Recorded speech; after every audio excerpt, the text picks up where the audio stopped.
साथियों, आज जब मैं आपके बीच आया हूं, इस लोकतंत्र के मंदिर के पास खड़ा हूं, तब मेरा हृदय पीड़ा से भरा हुआ है, क्रोध से भरा हुआ है।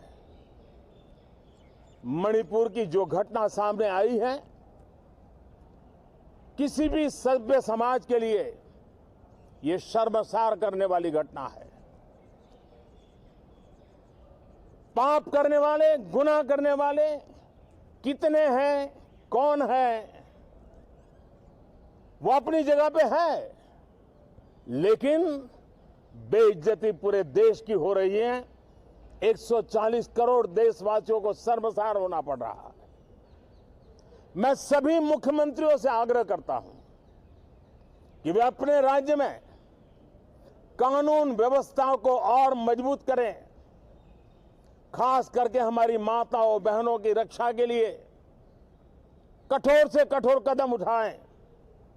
घटना चाहे राजस्थान की हो, घटना चाहे छत्तीसगढ़ की हो, घटना चाहे मणिपुर की हो, इस देश में, हिंदुस्तान के किसी भी कोने में, किसी भी की राज्य सरकार में राजनीतिक वाद विवाद से ऊपर उठ करके कानून व्यवस्था का महात्म्य, नारी का सम्मान, और मैं देशवासियों को विश्वास दिलाना चाहता हूं, किसी भी गुनहगार को बख्शा नहीं जाएगा।